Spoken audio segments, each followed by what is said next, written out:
गणना अध्याय 16। कोरह, दाथान और अबीराम का विद्रोह। इस समय कोरह, जिसका पिता इजहार था, जिसका पिता कोहात था, जो लेवी का पुत्र था, तथा दाथान और अबीराम जो एलियाब के पुत्र थे, तथा ओन जो पेलेत का पुत्र था, आज्ञा ना मानने वाले हो गए। इन्होंने मोशे के विरुद्ध अपनी आवाज उठाई। इनके साथ इजराइल में से 250 व्यक्ति भी शामिल हो गए, जो सभा के चुने हुए तथा नामी प्रधान थे। ये सभी मोशे एवं अहरोन के विरुद्ध में एकजुट होकर उनसे कहने लगे, आप लोग तो बहुत ऊंचे उड़ने लगे हैं। इजरायली समाज में हम में से हर एक ही पवित्र व्यक्ति है, तथा उन सभी के बीच परमेश्वर का वास है। फिर आप ही स्वयं को यहोवा की प्रजा में सबके ऊपर क्यों दिखाते हैं? जब यह बातें मोशे ने सुनी, वह मुंह के बल गिर पड़े, तथा उन्होंने कोरह एवं उसकी सारी मंडली को संबोधित करते हुए कहा, कल सुबह यहोवा यह स्पष्ट कर देंगे कि वह किसके पक्ष में है, कौन पवित्र है, तथा वही उसे अपने निकट बुलाएंगे। यहोवा जिस किसी को चुनेंगे उसे ही अपने निकट बुला लेंगे। तुम्हें यह करना होगा, तुम सभी कोरह के घराने के लोग धूपदान तैयार रखना। तुम कल यहोवा के सामने उनमें आग रख उस पर धूप डाल देना। जिस किसी को यहोवा चुनेंगे वही होगा वह पवित्र व्यक्ति। और तुम लेवी के घराने बुले जा रहे हो। इसके बाद मोशे ने यह कहा, लेवी के घराने, अब यह सुन लो। क्या तुम्हारी समझ से यह कोई छोटा विषय है कि सारे इजराइल के घराने में से इजराइल के परमेश्वर ने तुम्हें अलग करना सही समझा है, कि वह तुम्हें अपने पास रखे, ताकि यहोवा के साक्षी तंबू संबंधी सेवा किया करे, तथा इजराइल की सारी सभा के सामने उपस्थित होकर उनकी सेवा करे। तथा यहोवा ने तुम्हें और तुम्हारे सभी भाइयों को, जो लेवी के घराने के हैं, तुम्हारे साथ अपने पास रखा है।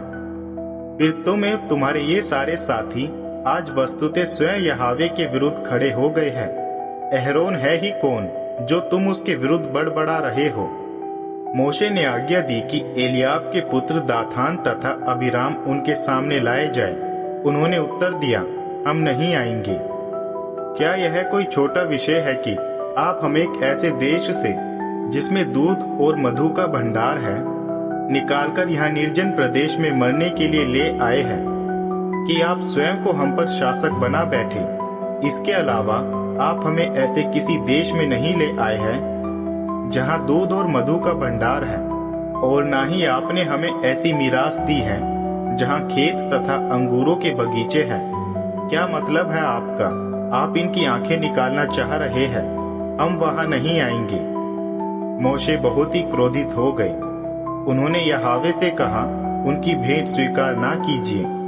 मैंने ना तो उनसे एक गधा भी लिया है, ना मैंने उनमें से एक की भी कोई हानि की है। मोशे ने कोरह को आज्ञा दी, कल तुम तथा तुम्हारे सभी साथी यहोवा के सामने उपस्थित होंगे, तुम तथा तुम्हारे साथी एवं अहरोन। तुम में से हर एक अपने अपने धूपदान में धूप रखे, और हर एक अपना अपना धूपदान यहोवा के सामने ले आए। ये सब 250 धूपदान होंगे। तुम्हारे और अहरोन के धूपदान भी होंगे।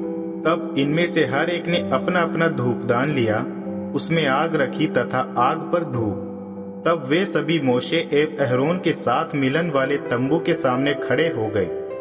कोरह ने मिलन वाले तंबू के सामने सारे इजराइल के घराने को इकट्ठा कर लिया। तब यहोवा का प्रताप सारी इजरायली सभा पर प्रकाशमान हुआ। यहोवा ने मोशे तथा अहरोन को संबोधित किया, तुम दोनों स्वयं को इस समूह से अलग कर लो कि मैं इन्हें पलक झपकते ही भस्म कर दूं। यह सुन वे दोनों मुंह के बल गिर पड़े। उन्होंने यहोवा से विनती की, परमेश्वर, आप जो सभी मनुष्यों की आत्माओं के परमेश्वर है, क्या आप इस व्यक्ति के पाप का दंड पूरे समाज को दे देंगे? यहोवा ने मोशे को उत्तर दिया, सारी इजरायली सभा को आज्ञा दो, वे कोरह, दाथान तथा अबीराम के तंबुओं से दूर चले जाए।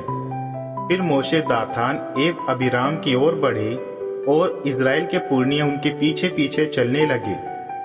मोशे ने इजरायली सभा को आज्ञा दी, कृपा कर इन दुष्ट व्यक्तियों के शिविरों से दूर हो जाओ तथा उनकी किसी भी वस्तुओं को नहीं छूना, नहीं तो तुम भी उनके सारे पापों के साथ समेट लिए जाओगे।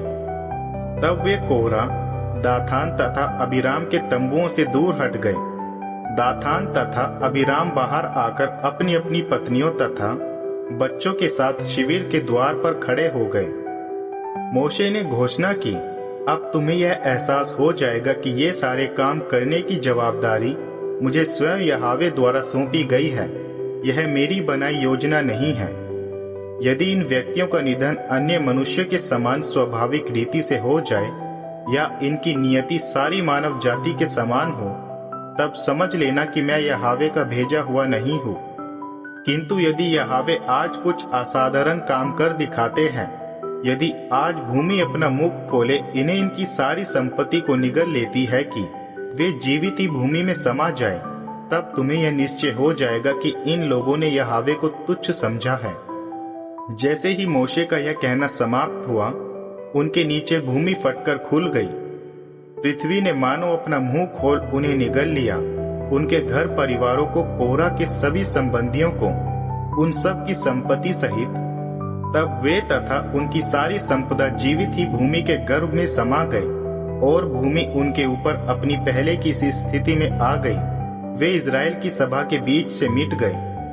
उनके आसपास के सारे इजराइल उनकी चिल्लाहट सुनकर वहां से भाग गए, इस भय से कहीं भूमि हमें भी अपना कोर ना बना ले।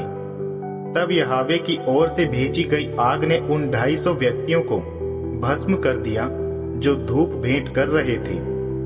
यहोवा ने मोशे को आज्ञा दी, पुरोहित अहरोन के पुत्र एलियाजर को आज्ञा दो कि वह इस जलती हुई आग के बीच में से धूपदानों को इकट्ठा कर ले, क्योंकि वे पवित्र वस्तुएं हैं। उनमें के जलते हुए अंगारों को इधर उधर बिखरा दो। उन व्यक्तियों ने अपने प्राणों के मूल्य पर यह पाप किया है। उनके धूपदानों को इकट्ठा कर उन्हें पीट पीट कर पत्रक बना लो, ताकि वे वेदी पर मढ़ने के लिए इस्तेमाल किए जाए। वे पवित्र वस्तुएं हैं, क्योंकि उन्होंने इन्हें यहोवा को भेंट किया था। यह इजराइल के घराने के सामने एक चिन्ह हो जाएगा।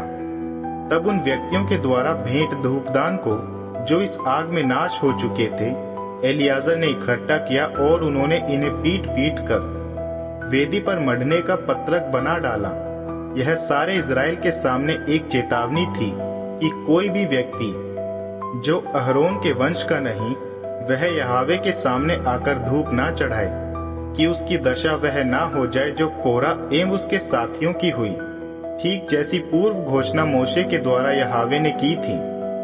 किंतु दूसरे ही दिन सारा इजराइल का घराना मोशे एवं अहरोन के विरुद्ध में इस प्रकार बड़बड़ाने लगा, तुम दोनों ही के कारण यहोवा के इन चुने हुओं की मृत्यु हुई है।